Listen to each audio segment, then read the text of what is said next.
Thank you and welcome to the show this morning. The topic this morning is Brown versus the Board of Education, Segregation and Civil Rights.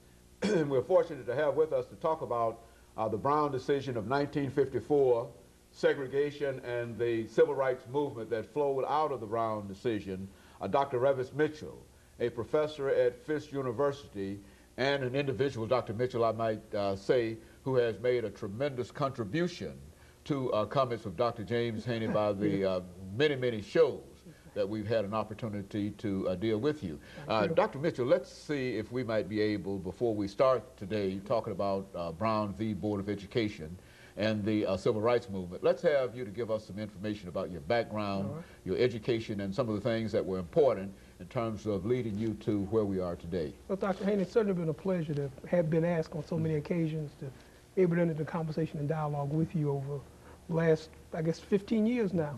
Actually, this year I celebrated my 25th anniversary at Fisk. I've been at Fisk for 25 years. I did my undergraduate work at Fisk. My degrees are from Tennessee State and Middle Tennessee State and postdoctoral studies at Harvard. But for 25 years I've served a myriad of capacities at Fisk. But I've always been in the classroom. Served as vice president, assistant to the president, and dean of academic affairs. But I've always taken a particular pride and pleasure in teaching bright young people, because that's what I think higher education is really about. Dr. Mitchell, you know, what we've tried to do over the last 4 or 5 shows is to recognize that May the 4th of 2004 is the 50th anniversary of the Brown versus the Board of Education decision of Topeka, Kansas in 1954.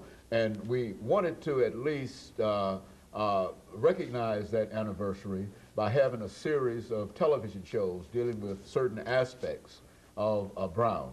I think we have to admit up front personally that we believe that the Brown decision is just about the most important decision made since the 13th Amendment to the Constitution. And what we'd like to do today is to have you to give us some information to sort of flow in to the other shows that we've had. We've already dealt with Brown and the law with Dr. Attorney Blackshear. We've dealt with Brown and public education in the South with Ms. Linda Wynn and Dr. Lewis Baldwin. And we've also dealt with Brown and diversity with the persons from Tennessee State University, Dr. Coleman McGinnis and Dr. Raymond Richardson, as well as Mr. Mark Gunter. And so in a real sense, you represent the 4th attempt at Brown versus the Board of Education dealing with civil rights, simply indicating that not only do we wish to celebrate the 50th anniversary, but we recognize the significance of this decision, not only in diversity, but almost in every aspect. And so let's have you to start talking about one important element in Brown, and that is the separation of the races. Well, Brown attempted to remedy what had been standard in the United States even before it was the United States. That is the separation of people by race. Initially, African Americans were enslaved. And during that enslavement, it was very important to deny certain aspects because it's difficult to keep people enslaved when they're educated. So in the colonial period, in the period before the Civil War, there were laws opposing education for African Americans. So that had become ingrained in America. Even after the Civil War, the great victory which would bring about with the 13th, 14th, and 15th Amendments, ideally it brought about the end of legal slavery. It made me free, but unfortunately it didn't make me equal. It didn't give me any parity.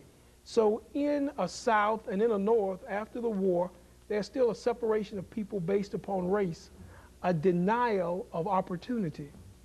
This had been the de facto case, and then you have the very, very famous case of Plessy versus Ferguson. People can be separated based upon race. How much black blood makes you subject to be a Negro? 1 drop, 1 degree. What Plessy said was it established the principle, the really un-American principle of separate but equal. How can you really have things separate but equal? From a common sense standpoint, that just doesn't work out, especially when you expect the majority group to provide equally for the minority group. So Plessy versus Ferguson established constitutionally separation of the races, and second-class status for African Americans. That will not be addressed. Plessy versus Ferguson was 1896, and that will not be addressed, not overturned until 1954 with the Brown decision. Very good. And of course, Dr. Mitchell, let us make preparations for this first commercial break. And when we come back, I think you have us in the Plessy era. Yes. And so what we'd like for you to do during the second segment is to give our young people, more than anything, people who might not have lived through that experience, Right, some idea of what it meant to be segregated in the period prior to 1954. We'll be back with our audience following this very, very short commercial break. The topic is Brown